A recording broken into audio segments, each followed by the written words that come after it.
Assalamualaikum. Selamat pagi semua. Yang berusaha para pengarah dan juga para penceramah kita, juga Ketua Jabatan Kejemahan Akademik, dan tak lupa Encik Mahmila sebagai sifu kita di sinilah. Okey, untuk kita punya seterusnya hari ini untuk backward design lah, untuk berkaitan dengan interdisciplinary antara kursus ini, kami masih peringkat awal perancangan, hanya melibatkan dalam jabatan sahaja dahulu tapi tadi ada perbincangan Dr. Azhar juga lah tadi sebenarnya planning asalnya kami nak gabungkan juga dengan kursus EDUP EDUP 3053 kalau tak silap saya, berkaitan dengan teknologi pendidikan, tapi mungkin lepas ni kita boleh berbincang dengan JFP tapi untuk permulaan ini sebab sekadar untuk pemulihan ilmu kita ambil 2 kursus sahaja dalam Jabatan Agama, satu melibatkan kursus bahasa Arab dan satu berkaitan dengan pendidikan Islam. Okey. Jadi bila saya sebut kursus bahasa, Dr. Nazar terkejut juga tadi sebab dia kata kursus bahasa ni dia lain sikit dia punya pendekatan dia. Jadi tapi tak apa, sebab kursus bahasa Arab ni dia dah belajar berkaitan dengan pedagogi juga. Dah mulai pada peringkat awal dia belajar berkaitan dengan tata bahasa dan sebagainya lah tapi yang seterusnya ni dia dah belajar berkaitan dengan pedagogi. Okey, jadi kita lihat dulu dia punya HPK ataupun CLO yang terdapat dalam bahasa Arab BAM 3063, menguraikan isi kandungan kurikulum bahasa Arab beserta komponennya, menjelaskan isi kandungan pengajaran dan pembelajaran, bersumberkan dokumen serta bahan sokongan kurikulum bahasa dalam satu pembentangan kumpulan secara lisan dan bertulis, menganalisis kesesuaian dan ketepatan isi kandungan buku teks berasaskan kandungan kurikulum bahasa Arab, membina item penilaian dan berdasarkan pelbagai aras berdasarkan isi kandungan kurikulum bahasa Arab dari pelbagai sumber. Okey, kemudian kita lihat kepada PIMK, menjelaskan sejarah PIMK 317 ini adalah berkaitan dengan pedagogi pendidikan Al-Quran khusus Firdaus ni.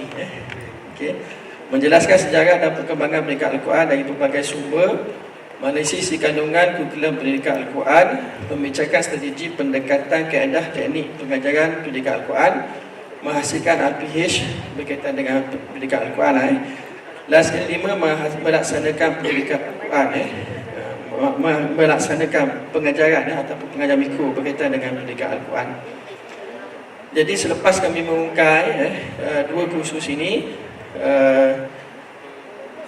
akhirnya kita dapat menjana satu TBI, iaitu pemanfaatan teknologi menjana guru berkualiti. Jadi di sini saya boleh lihatlah bagaimana kita dapat lahirkan menjana teknologi berkaitan dengan guru berkualiti ini. Kalau kita merungkai HPK tadi itu, kita lihat dia punya konsep tu dapat lihat pedagogi berkualiti, guru kompeten, bahan bantu mengajar autonomi guru profesional dan berkaitan dengan teknologi jugalah. Begitu juga dalam, kalau kita lihat dalam PIMK 317 juga, bila kita merungkai pun dia masih mendapat konsep yang hampir sama konsep yang hampir sama berkaitan dengan penguasaan kurikulum, pedagogi perkosaan guru berkualiti. Jadi akhirnya kami bersetuju untuk membina dia punya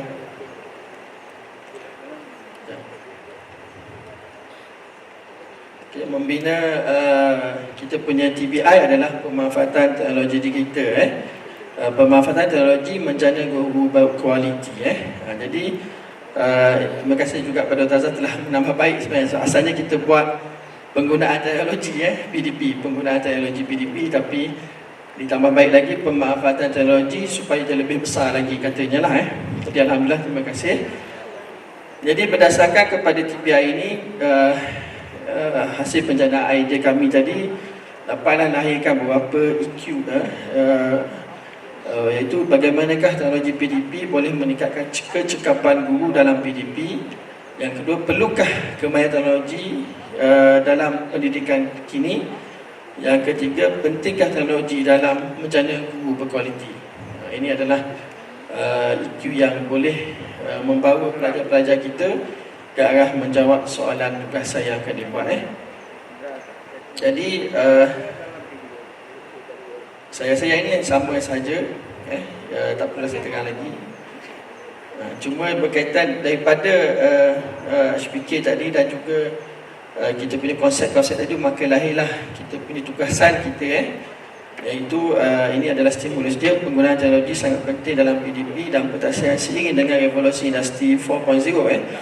Guru yang unggul perlu melengkapkan diri dengan kemahiran-kemahiran digital terkini dengan menekankan pencapaian kompetensi 6C.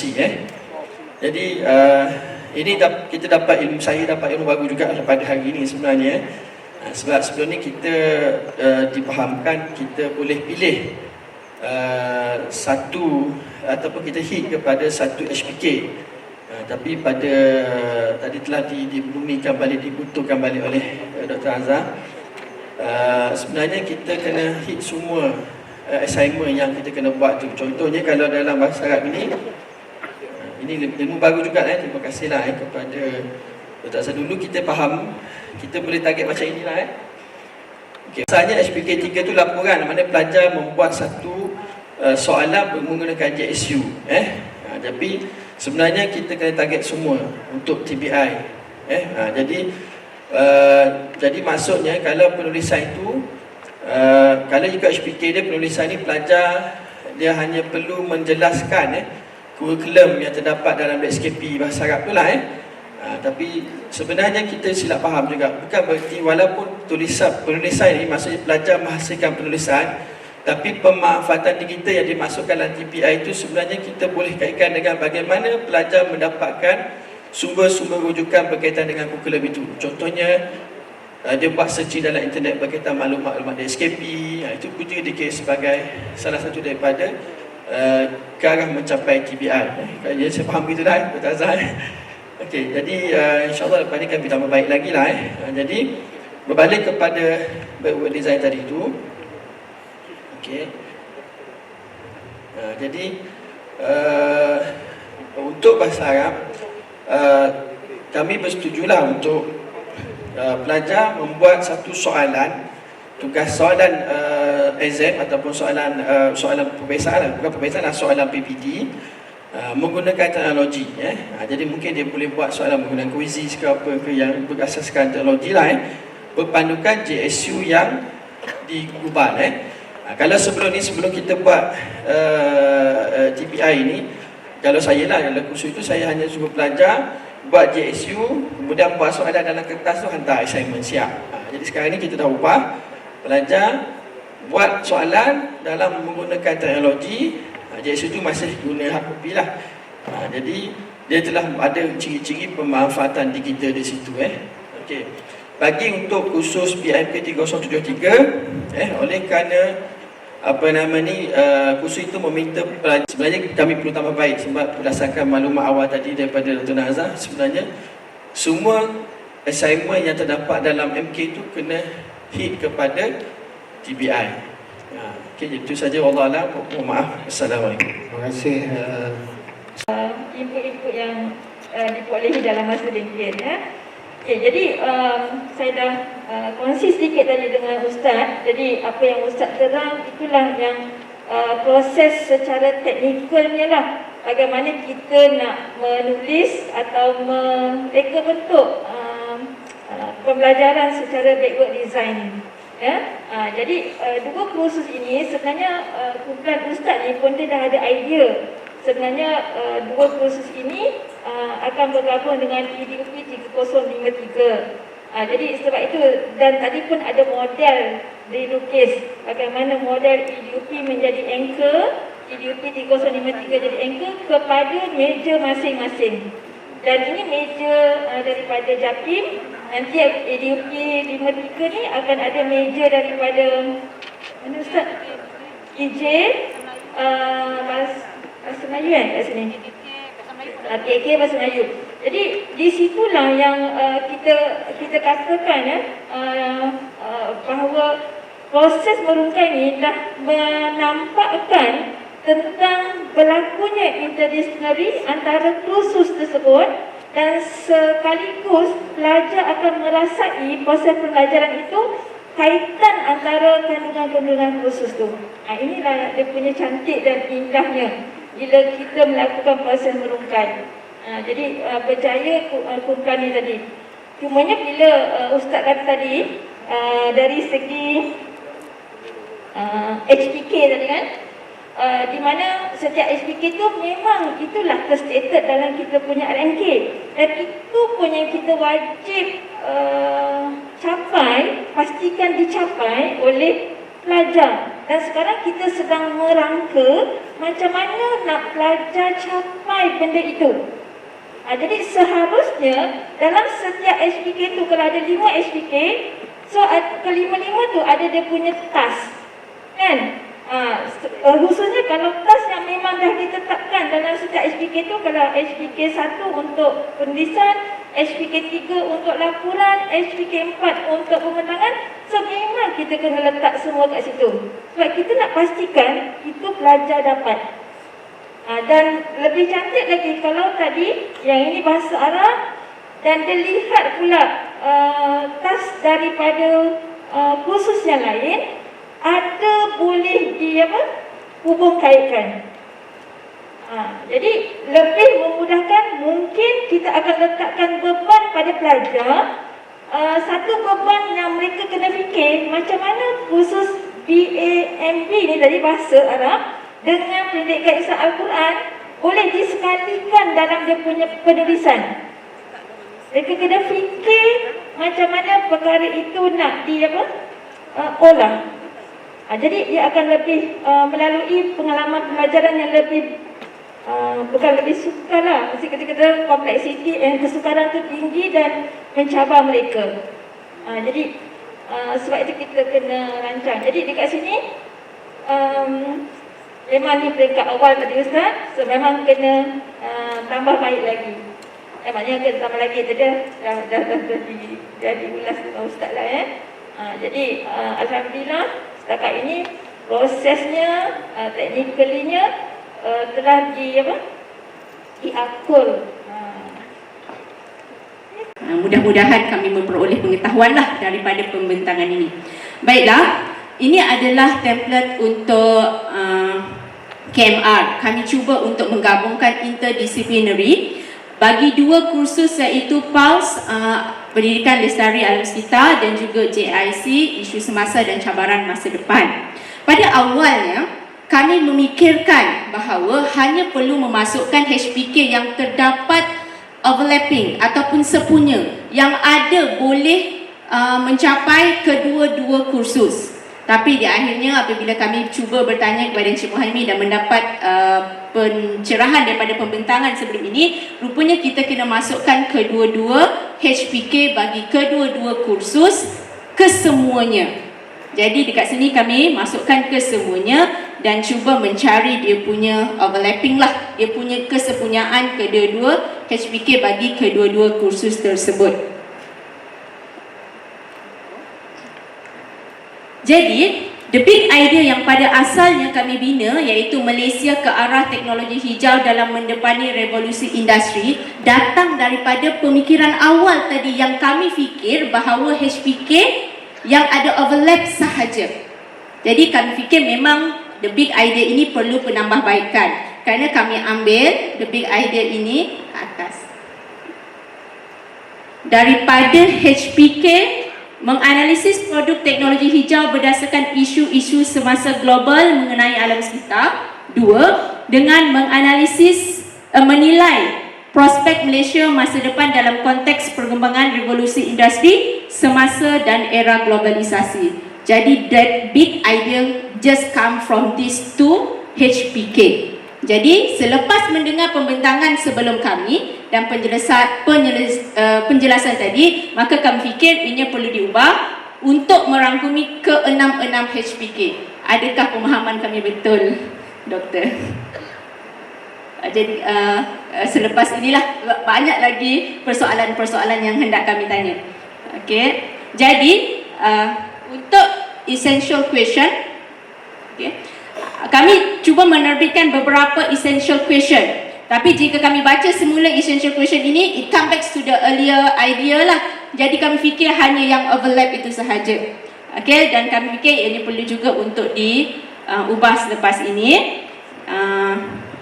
Termasuklah pengetahuan dan kemahiran. Okay. Jadi apabila ianya sampai ke peringkat kedua, bukti pentaksiran, bermaksud kita kena letak semua tugasan di dalam kerja kursus itu. Pada asalnya kami letakkan penulisan saja sebab kedua-dua course itu penulisan untuk GISC dan PILS, kedua-duanya menilai, kedua-duanya isu dan ianya berkait dengan prospek negara dan juga isu alam sekitar. Jadi pada asalnya kami letak penulisan saja. Jadi selepas itu kami ubah pada saat-saat akhir tadi, kami letakkan kesemuanya lah. Jadi selepas itu sampai ke peringkat yang ketiga. Okey, peringkat yang ketiga. Okey, di sini kami mengalami persoalan lagi. Okey. Adakah aktiviti pembelajaran ini yang membentang pula tanya soalan. Adakah aktiviti pembelajaran ini, plan pembelajaran ini merangkumi keseluruhan plan pembelajaran untuk mencapai kesemua 6 HPK dan dalam masa yang sama menyelesaikan 6 kerja kursus kerana mereka datang daripada 2 kursus yang berbeza. Jika ya, adakah bermaksud nanti, contohlah sebab ini memang berlaku, saya mengajar kelas GISC untuk MT 16 dan Encik Muyang ajar PALS untuk 1012, kelas yang sama. Jika kita design plan yang sama, langkah pertama, langkah kedua, dan bila mereka sudah melalui plan tersebut, mereka akan dapat capai ke 6 HPK dan ke 6 coursework. Maksudnya berulanglah. Bila saya masuk kelas tersebut, saya melaksanakan langkah pertama. Maksudnya nanti bila Encik Muyang masuk kelas yang sama, disebabkan kami ada plan yang sama, maksudnya dia tidak perlu lagi mengulangi perkara tersebut sebab saya sudah melakukannya. Adakah sedemikian rupa? Yang dikatakan pensyarah baharu, betul? Syabas Kalau pensyarah baru dah boleh merungkai begini, saya rasa tak boleh bid teknik ni. Okey, jokes Okey, jadi kalau kita lihat dari segi proses tu, saya dah nampak dia punya technical dia ada. Maknanya dah follow lah. Cuma untuk PLS dengan GISC ni telah dilaksanakan tak yang proses merungkai clarity tu? Ada? Sebahagiannya kami dah buat sebab kami menggunakan kos yang sama ketika kursus ini dilaksanakan pada bulan Januari yang lepas. Okay, maksudnya yang merungkai clarity yang kita nak cari setiap pengetahuan yang ada dalam PLS dengan GISC tu, pengetahuan, dia punya pengetahuan-pengetahuan tu telah ditransfer kepada konsep, understanding. Sebahagian saja yang sempat kami buat. Sebab template tu kan kita baru belajar semalam. Alright, okey. Jadi sebenarnya dia mesti melalui proses itulah, mesti langkah itu tak boleh miss. In silo ke buat secara sebenarnya yang saya kata setiap kursus mesti unpack. Maksud unpack tu mesti daripada unpack yang clarity tadi sebelum kita pergi yang ini. Okey, jadi kalau itu dah sepenuhnya laksanakan, maksudnya baru kita ada idea dari segi kefahaman tu. Maksudnya setiap pengetahuan yang ada dalam kursus PLS dengan setiap pengetahuan yang ada dalam GISC tu telah dipindahkan, telah dicari dia punya konsep kefahaman dan semua konsep itu kita akan gabungkan. Semua konsep yang ada dalam PLS dengan semua konsep yang ada GISC kita akan gabungkan macam kita buat semalam lah. Baru kita dapat yang idea tadi tu. Jadi persoalannya tadi adalah, cuba boleh tengok tak tunjuk idea. Ini sebagai satu sampel. Saya pun sedang belajar. Kalau idea ni keluar, contoh, andai kata ini adalah idea daripada konsep-konsep yang telah ditimbulkan daripada dua kursus ini. Andai kata untuk saya dan juga yang rakan-rakan yang lain. Kalau BID ni diandaikan konsep gabungan daripada kedua-dua kursus, dan statement yang ada dalam BID ini, statement Malaysia ke arah teknologi hijau dalam mendepani revolusi industri ni, kalau statement ini keluar begini sebagai satu BID umum untuk dua-dua kursus, dan word yang ada dalam statement ini, dalam BID ini mengulangi apa yang ada dalam kandungan kursus seperti teknologi hijau, revolusi industri, maka logiknya cukup big tak BID tersebut?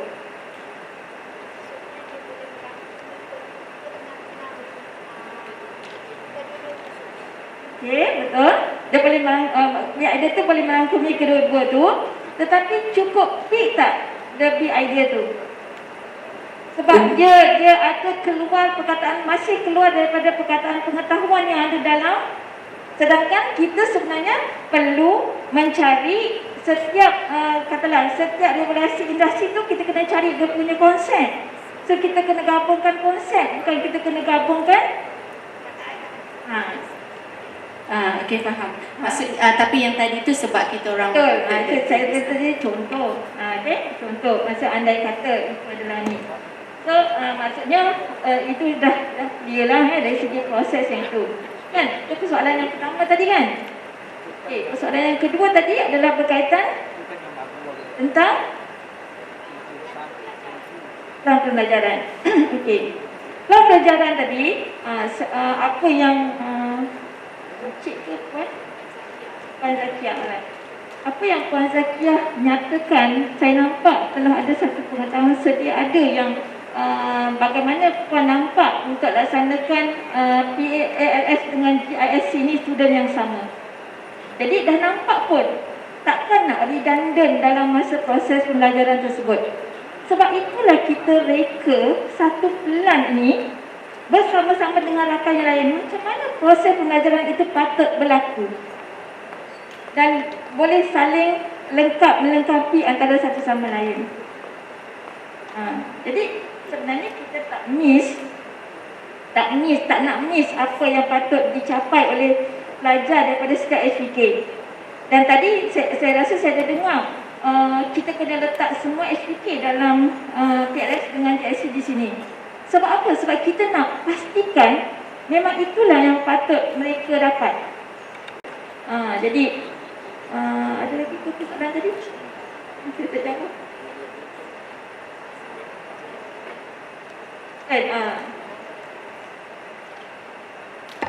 Jadi doktor, boleh saya tanya? Boleh. Okey, untuk HPK 1 JISC langkah 1 kita bagi, saya dengan Cik Muyang tadi, Cik Muyang akan laksanakan supaya tak ada berlaku redundant. Langkah 2 saya akan laksanakan. Jadi apa bezanya jika kita melaksanakan KPPB ni dengan stand alone? Kerana ketika stand alone, saya tidak akan melaksanakan langkah yang dilaksanakan oleh Cik Muyang. Jadi saya boleh merancang lebih deep lagi untuk saya punya kursus. Kenapa?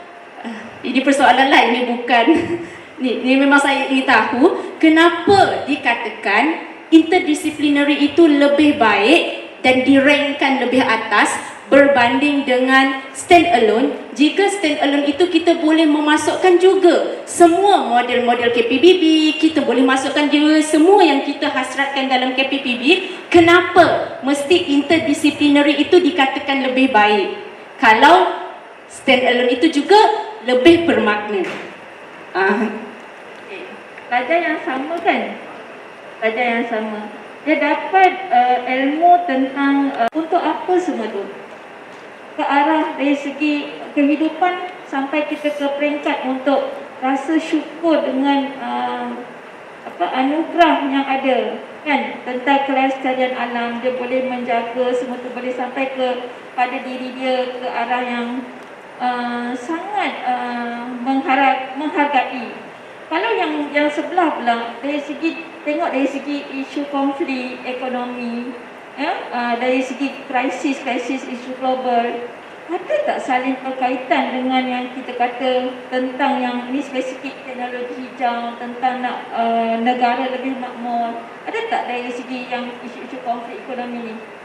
Ada tak nampak dia punya berkaitan dari segi logiknya? Maksudnya dalam PALS ni pun ada masalah isu global. Dalam GISC pun ada isu masalah global. So maksudnya kita mencari satu penyelesaian sepunya untuk menjawab dua-dua soalan. Adakah saya betul? Betul. Kan dah nampak kan kat situ dia punya hubung kaitnya antara dua kursus ini. Jadi sayanglah kalau kita macam selfish dengan kursus kita, yang tu selfish dengan kursus dia. Sedangkan pelajar tu pelajar yang sama. Why not kita nak mereka tu berfikir bahawa ada connection dua-dua ini menjadikan mereka lebih ada satu kefahaman yang lebih baik. Kan? Jadi kita yang rancang macam mana dua-dua ini boleh dirancang supaya menjadikan pelajar tu nampak nak dari segi kefahaman atau kemahiran yang ada dalam ni dia boleh dapat satu. Kan?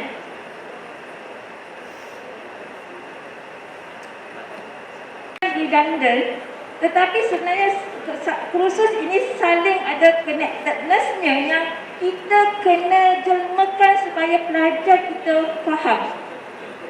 Dapat connected the dot kata Cik Amidun. Itu yang kita kena buat. Sebab tu dalam KPP kita kena buat macam itu. Apa baiknya. Jadi sebenarnya bukan tak boleh nak buat in silo tadi. Dia sebenarnya kita kena ada satu kefahaman betul-betul pada awalnya untuk kursus kita. So itu macam in silo. Ya, in silo kursus ini, in silo kursus GISC. Tetapi bila kita nampak dua-dua tu tadi nampak ada dia punya berkaitan kan. Maknanya ada isu global tadi. So memang kita seboleh-bolehnya lah benda ni boleh diinterdisciplinary. Dan tadi dikatakan GISC tu sebenarnya dimiliki bukan saja oleh PLS, tetapi dia dimiliki juga oleh kursus lain. Sebab mungkin GISC ni diambil oleh semua pelajar. Betul ke macam tu? Sebab saya tak ajar kursus ni. Jadi kalau GISC tu macam kes ustaz tadilah kalau GISC ni diambil oleh semua pelajar, mungkin GISC ni kena ambil kira masa dia nak buat interdisiplin dengan PLS ni, apa yang ada pada kandungan dia ni mesti diambil kira juga. Dia nanti boleh hubung kait dengan kursus yang lain. Untuk menghasilkan satu tugasan yang boleh membantu kedua-dua pihak. Isu yang timbul sekarang ni, yang mengambil subjek UB ni ada 7 kelas. Daripada 7 kelas ni, satu saja kelas PJ. Yang lainnya PSW, BM, PI dan sebagainya. Jadi apabila kita nak membantu ataupun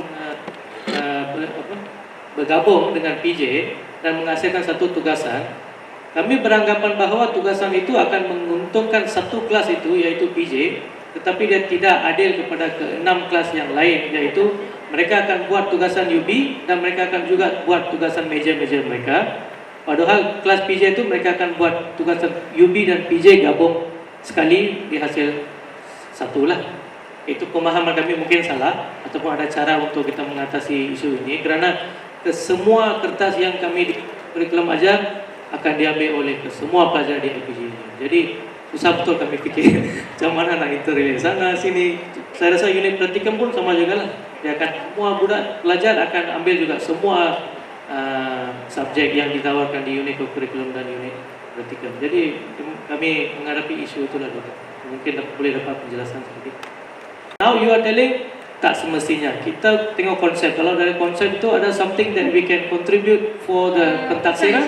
Pentaksiran yang mana yang penilaian lah. Yalah, pentaksiran yang mana yang kita tak follow? Yang kerja khusus ya. Yalah, yang mana yang rasa macam kita tak ikut pentaksiran. Like for example now you're telling Japim mungkin mereka pun pembangunan insannya. Okay, so kita cubalah dalam UB, kita cuba untuk create satu tugasan yang membentuk insaniah supaya semua jabatan pun dia termasuk. Tapi dalam RMK tidak ada disebut mengenai pembentukan insaniah ataupun nilai diri. Saya cakap tu contoh. Maknanya kalau kita nak lihat dari segi overall BIG dengan UB tadi, dia sampai kepada konsep yang itu yang kita nak lahirkan kan. Memanglah mungkin dari segi task dia yang spesifik tu, dia kena hurai apa tentang UB, dia kena